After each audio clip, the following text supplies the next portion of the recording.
All right, a lot of problems with the forehands that we have today are generating because of a lack of unit or upper body rotation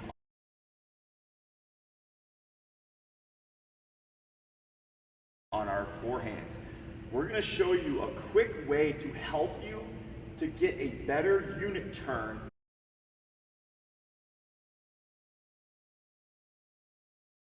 so that you can generate more shape on the ball, more spin, and more control tomorrow on your forehand. All right guys, welcome back. Brian Smith here from Performance Tennis, the head coach here, and we're going to talk about the shoulder rotation on the forehand.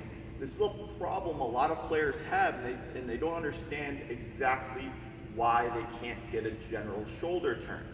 So one of the things that we're going to focus on is two key aspects of it, is the left arm and how we can generate that to generate my shoulder turn. And number two is going to be when we take the racket back, are we going back too far? So the first thing is, how can we generate a shoulder turn by using our left arm? If you watch the pros, you always see the pros when they go back, the arm is on the racket until basically parallel or so to the baseline.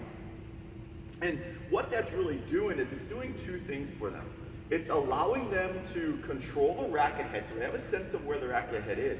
But the main reason is it's helping them get that initial shoulder turn that they can then uncoil into the ball. So I'm going to show you one way that we can do with another racket to help us generate a little bit better shoulder turn. All right, so what we want to try to do here is we want to face the court. We want to put the other racket on the throat of this racket, or the one in my hitting hand. And what I want to do is now just get your feet set and use just your shoulders and your left arm to generate the racket back. So as you can see, now the racket is off, the racket parallel to the baseline.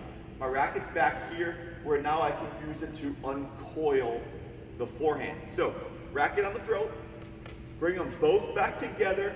Once they get parallel to the baseline, you can stop moving this arm back. This arm can continue its swing path. Okay, now, when you get this, you might have a problem with getting the racket to go too far back. And where this happens is when we actually take the racket back first, then we actually take a shoulder turn.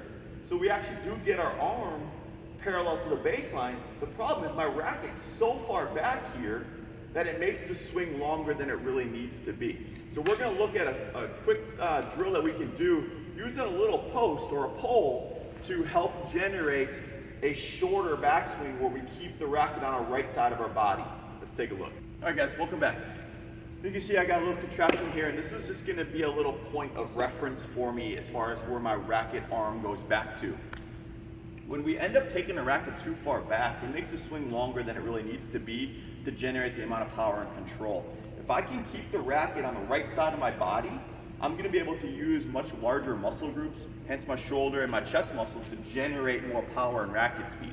If the racket goes too far back, you put a lot of strain and you really don't use your chest muscles very much. You're using just your shoulder to generate racket speed. You'll see some players that are a little weaker that tend to take the racket a little too far back so they can have more time to generate racket speed. But if you are, competitive in nature, or you're a strong person, you prefer to keep it on the right side of your body to have more control and power. So what we want to do here is we want to set up just in front of it. I'm about 1 foot inside my contraption here, and what I'm going to do is when I do my shoulder turn, I want to be able to lay the racket right in the back side of my wrist there. Okay, so what I want to go through here is racket back, lays right back onto my wrist. Okay, now if I go back too far, you end up knocking it over. And that just gives you a little clue that you maybe went back a little too far on your forehand. So, to review here, set up about 1 foot in front, set up in your ready position. When you do your shoulder rotation, the back of your wrist should lay on your pole. So now, whether or not you're stepping in with a drive with your left foot or you're hitting with an open stance, the racket from this point now should just be working on dropping and then moving forward through the contact point. If it goes here, you start here, and when you start your swing, you go back, that's what we're trying to avoid here. That extra motion back is going to throw off your timing and make it much more difficult for you to generate the extra shape and power on the serve, or on the forehand, sorry. So go ahead and try this. Use the racket first to get a good feel for the shoulder rotation. Then if you start to feel like yourself is taking the racket too far back, you can use the contraption, you can use a post, you can use anything you want that doesn't move, that you can set that wrist on so you can feel that racket out in front of you. Hope this helped you guys today. Thanks a lot for watching, and don't forget to subscribe below.